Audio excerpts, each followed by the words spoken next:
A Bíblia é um dos livros mais influentes da história humana. Ela explora as grandes questões ligadas à nossa existência. Ela inspirou muitas pessoas a fazerem grandes coisas. E confundiu muitas outras. E você provavelmente tem uma por aí, largada em algum lugar. Então, o que realmente é a Bíblia? Bom, a Bíblia é uma pequena coletânea de livros que surgiram da história do povo do antigo Israel. De certo modo, os israelitas eram como qualquer outra civilização antiga, porém entre eles havia uma longa linhagem de indivíduos chamados profetas, que viam a história de Israel como tudo menos comum. Eles viam Israel como um elemento central do que Deus estava fazendo por toda a humanidade. E esses profetas eram gênios literários. Sério? Sim, com grande habilidade eles usaram a língua hebraica para escrever narrativas épicas e poesia muito sofisticada. Eles eram mestres de metáforas e histórias. E utilizavam tudo isso para explorar grandes questões que envolvem a vida, a morte e as dificuldades humanas.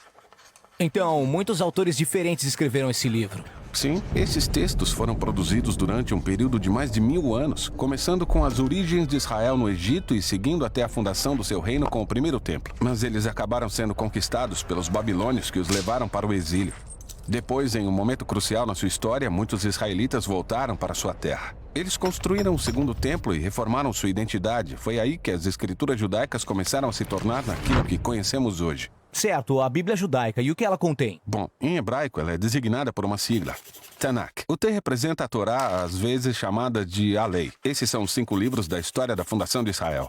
O N representa Nevhen, a palavra hebraica para profetas. Esses são os livros históricos que contam a história de Israel do ponto de vista dos profetas. Depois temos os livros poéticos dos próprios profetas. O K é a abreviação de Ketuvim, a palavra hebraica para escritos. Essa é uma coleção diversificada de livros poéticos, livros de sabedoria e outras narrativas.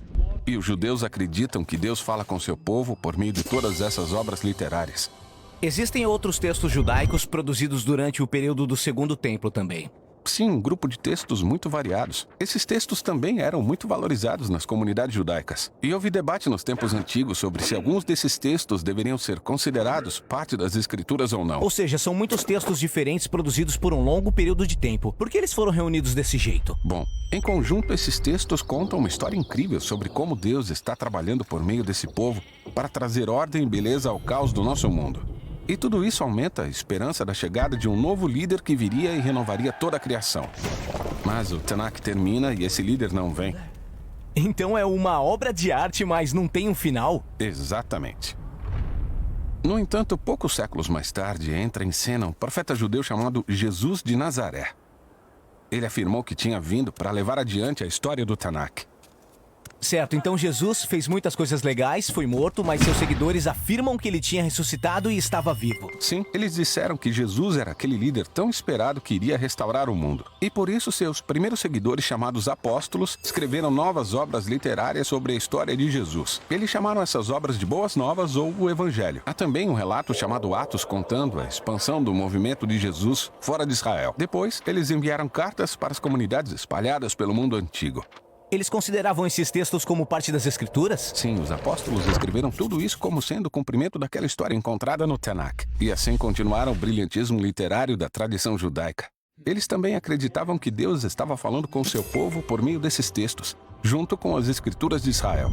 Então esses são o Antigo e o Novo Testamento. Mas o que os primeiros cristãos pensavam sobre a literatura do Segundo Templo? Grupos diferentes tinham opiniões diferentes sobre alguns desses livros. Eles liam e valorizavam esses textos porque foram passados adiante junto com as escrituras judaicas. Tá, temos o Tanakh, as escrituras judaicas, temos essas obras do período do Segundo Templo e depois os textos dos apóstolos sobre Jesus. Isso é muita literatura.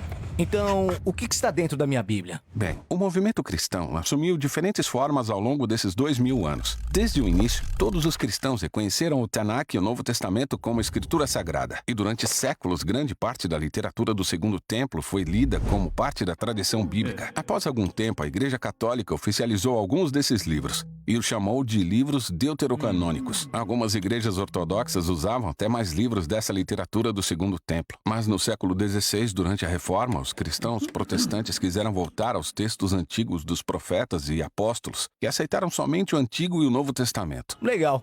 Acho que entendi. Mas como uma coleção de livros produzida ao longo de milhares de anos por todos esses autores pode contar uma única história? Essa é a questão que vamos tratar no nosso próximo vídeo.